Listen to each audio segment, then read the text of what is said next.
Por exemplo, você não é uma mulher negra da periferia que passou dificuldades tremendas na vida e há uma descredibilização. Às vezes, da mesma maneira que aconteceu com o Boulos, entendeu? Com a quantidade de gente que eu ouvi falando assim, o Boulos fica falando que é da quebrada, mas não é da quebrada. O pai dele sempre tinha uma maneira de poder descredibilizar. Enquanto não percebe-se que são pessoas que estão dispostas a ouvir. Isso às vezes é mais importante do que participar, é ter a cabeça aberta para falar, tipo, não, eu quero dar vez. Espaço para quem, exatamente, dar espaço, né? O que eu falo, eu nunca vou ser uma mulher negra, gente. Não existe, essa não é uma opção minha. A opção de ser uma mulher de esquerda é minha, né? Agora, eu não tenho como construir uma história que objetivamente não é a minha. Eu tenho a minha história e eu preciso reconhecer ela para conseguir entender que existem outras histórias ou outros lugares sociais. Agora, eu me dei conta e me dei conta disso graças à militância e ao esforço delas, também não é um mérito meu, que simplesmente a minha vida ou a minha militância ignorava na prática, não interessa o discurso, a enorme diferença entre ser eu, uma mãe branca, por exemplo, e ser uma mãe negra. Né? Então, o que eu posso fazer? O que eu posso fazer é tentar ser parceira ou ser escudo, como elas falam, para que elas sejam ouvidas. Né? Para que essas mulheres tenham um espaço de falar sobre a vivência delas. Rafinha, a probabilidade de eu enterrar um filho meu é baixíssima. A probabilidade de uma mãe negra enterrar o seu filho no Brasil é altíssima. Né? Qual a chance que o teu filho ou a minha filha teriam de estar dentro de um daqueles caixões no Rio de Janeiro, com crianças que cada vez morrem mais? Então, se eu não falar sobre isso, eu não estou falando sobre a realidade brasileira. E eu só vou poder falar sobre isso se essas vozes falarem, né?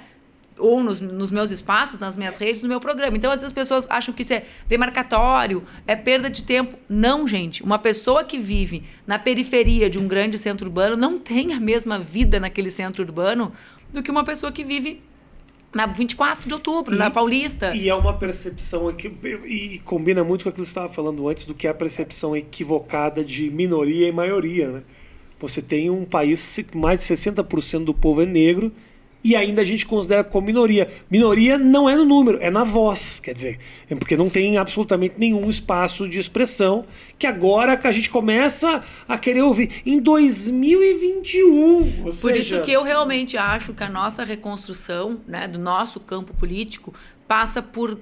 Não é dar voz, porque não é a gente que tem que dar voz para eles, né? Mas abrir os nossos espaços para que essas vozes sejam mais escutadas. Eu fiz isso, a minha militância mudou consideravelmente para melhor, sabe? Para ter novas percepções, para entender problemas que eu não entendia na profundidade, né? Mesmo militando uma vida inteira, como eu, desde menina, né? A maternidade, por exemplo, me proporcionou isso, de eu ver, né? Às vezes eu falo para as pessoas, gente, eu sou uma mulher, lá no topo tem a pirâmidezinha, eu tô sentada em cima dela, sabe? Eu tenho um companheiro que divide tudo, eu tenho grana para pagar creche, eu tenho creche para minha filha, eu tenho rede de apoio se eu precisar, minha irmã. E mesmo assim, a minha vida é atravessada pela maternidade. Ah, tu pode estar aqui, bom, Duca, tu pode ficar com a Laura? É tudo a partir disso. Como que faz as 14 milhões de mães que não têm registro paterno, que não conseguem emprego porque estão sozinhas, quando as creches de Porto Alegre fecham às 5h30 da tarde, as públicas? Como é que elas pegam a criança? Se elas têm que pegar o ônibus, né? Porque a minha creche é do lado da minha casa, né? Ou é do lado do meu trabalho. Como é que ela faz para atravessar a cidade no ônibus? Então, tu entende? É sobre esse estado. Se essa creche não mudar, a vida dessa mulher não muda. E eu só vou saber que essa creche não atende essa mulher se eu ouvi-la, né? Eu acho que essa conversa valha para perder um pouco esse estigma. Eu acho muito importante essa conversa, porque eu senti que descredibilizam muito o que você está dizendo, e eu ouço isso de gente muito próxima, que é tipo, quem é ela para falar esse tipo de coisa se ela nunca viveu essa realidade? Eu acho isso de uma injustiça tremenda. Tem pessoas, inclusive, que vivem a própria realidade, ou já viveram, que hoje negam e não dão vez e não dão voz. Então, assim, eu vejo isso muito na esquerda, uma vontade de descredibilizar, sabe, porque Rafinha, não viveu acho triste isso, acho limitado. É limitado e porque na realidade, talvez as pessoas que falem isso, elas não queiram falar sobre a condição de menor vulnerabilidade ou, como se fala hoje, de privilégios dela. Tá? É óbvio que o que eu tenho é o que toda mulher deveria ter. É óbvio. um cara que divide responsabilidade, uma creche. Agora, quando eu falo sobre a realidade delas, eu tenho que assumir a minha condição de menos vulnerável. E as pessoas não querem falar que elas são menos vulneráveis, entende? Tem a ver com isso, né? Tem a ver com dizer, é verdade, não tem chance da minha filha ser tirada do supermercado. Não tem chance da minha filha ser enterrada numa operação policial. E admitir isso é dizer, então, eu quero que quem tem mais chance de ter o filho enterrado tenha voz.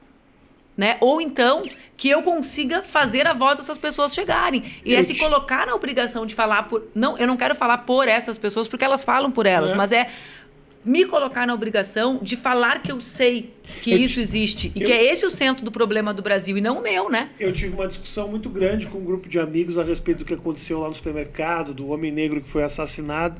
E falando para eles, realmente, se foi preconceito, bate muito com o que você está dizendo, de assumir as suas vantagens nessa corrida e o seu privilégio. Isso. Né? Se eu fosse aquele cara, eu não teria sido surrado até a morte. Talvez eu tivesse tomado uns tapas por ser abusado. Eu não teria sido surrado até a morte. É naquele momento em que você sabe que você pode dar 30 socos a mais porque ele é negro e todo mundo tá cagando pra ele. Porque ele tem a cara construída do cara bandido. A cara de bandido. Eu falo exatamente desse caso. Eu sou casada com um cara que vai no supermercado de Havaianas. E sempre foi. Eu fui agredida por clientes de supermercado dezenas de vezes. Aliás, voltando ao primeiro assunto, é um dos lugares que eu mais sou agredida. No supermercado. Comprando o arroz e feijão da semana. Eu nunca vi um segurança tirar uma das mulheres loiras, peruas, que me agrediram. Essa é a maior prova. É sobre abuso que a gente está falando? Por que essas moças não foram tiradas? Elas não foram sequer convidadas para se retirar. Elas estavam no direito de clientes delas. Né? É um problema de vocês. Né? Então, falar sobre isso, porque isso conscientiza as pessoas do lugar delas na estrutura racista. Claro. E esse lugar é horroroso, entendeu? É triste, é duro de assumir. Quem que tá nesse lugar de olhar para a filha e pensar assim, meu Deus do céu, sabe? Eu olho pro Gui e falo, o Gui tem 17 anos, eu nunca disse para ele sair com a identidade de casa. Aí tu escuta o cara, né? O Márcio Chagas, que fala sobre isso. Meu parceiro, meu irmão. Massa, o Márcio fala, eu cresci com a minha mãe botando a identidade para levar, né? Por quê? Porque tem a batida policial, então... O Márcio, aliás, foi candidato a vice-prefeito em Porto Alegre, um grande parceiro meu, e tratou muito da questão do racismo. Eu tive do lado dele, o meu amigo de... ele é maciço, desde que eu tenho 6 anos de idade. É o meu melhor amigo, basicamente. Verdade? É verdade. Não sabia disso. Não, desde 6 anos de idade. A gente estudou no Nossa Senhora de Lourdes junto, a gente jogou basquete na Sojipa junto durante muito tempo, massa. A gente estudou no IPA junto. É meu amigo, irmão mesmo. De vida mesmo, que massa. E eu acompanhei a vida inteira do lado dele. Ele sabe. Final de semana eu e ele jogava sábado e domingo no Marinha. Eu via isso. Eu via ele sendo excluído. E é louco, porque ele pode falar isso. Um dia eu vou trazer ele aqui para conversar sobre isso. Eu apontava para ele. E ele tinha dificuldade de reconhecer. Ele estava tão inserido nessa realidade. Porque tu te protege. Ele estava tão inserido nessa realidade preconceituosa que ele não conseguia admitir que a piada, que a zoeira era sempre diminuindo ele, ou que ele entrava no supermercado, tinha um olhar para ele. E outro para ti. Demorou anos para ele perceber de que ele realmente foi alvo de preconceito. Mas tem um outro processo, Rafinha. No estado extremamente preconceituoso e racista que é o Rio Grande do Sul. Não tem como desconsiderar. Você não precisa concordar porque você vai perder eleitores, mas eu posso falar. Não, objetivamente, né? É o estado que tem mais desigualdade entre ser branco e negro do Brasil. É dado. Eu vi isso na minha vida. Mas tu entende que tem o outro lado. A minha melhor amiga de toda a infância era a Joyce. E ela era a única menina negra da escola que eu estudava em Rio Grande. E a mãe dela era supervisora educacional, a tia do SOI. Sabe? Era a tia Ladia, a mãe da Joyce. E eu, Rafinha, levei talvez 25 anos para me dar conta que a Joyce não era igual a mim na escola. Entende? Então, quando tu te dá a tomada de consciência, ela é dolorosa em todos os lados. Porque tu te dá conta da tua condição, te dá conta das vezes que tu silenciaste, né? Te dá conta de coisas que são óbvias e que não eram óbvias para ti. Claro. E isso é uma... Então, eu entendo, assim, a reação de defesa das pessoas sobre isso, mas não vai ser essa reação de defesa que vai ajudar, né? Então, a gente precisa... Eu acho que, no caso, o objetivo dos negros e das negras brasileiras, como eles falam com muita propriedade, né? Eles falam, às vezes, vezes brincando, fiquem felizes que nós queremos só reparação, que a gente não quer vingança sobre o que a gente vive, né? A gente só quer que a polícia não mate os nossos filhos, né? A gente não quer que mate os filhos de vocês para vocês entenderem o que a gente vive.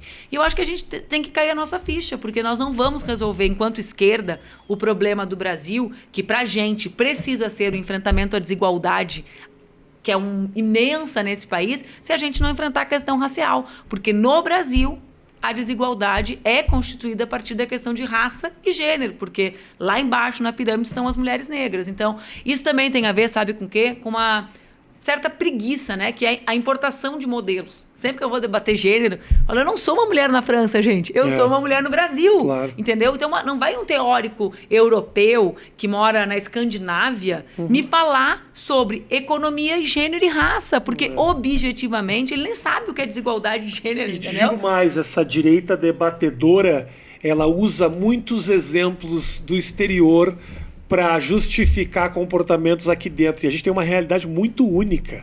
Nós somos um país que trata o povo negro como minoria, sendo maioria em termos de número. Nós somos o país com o maior tempo de escravidão. Dos 9 milhões de escravos que saíram da África, 5 milhões vieram para o Brasil.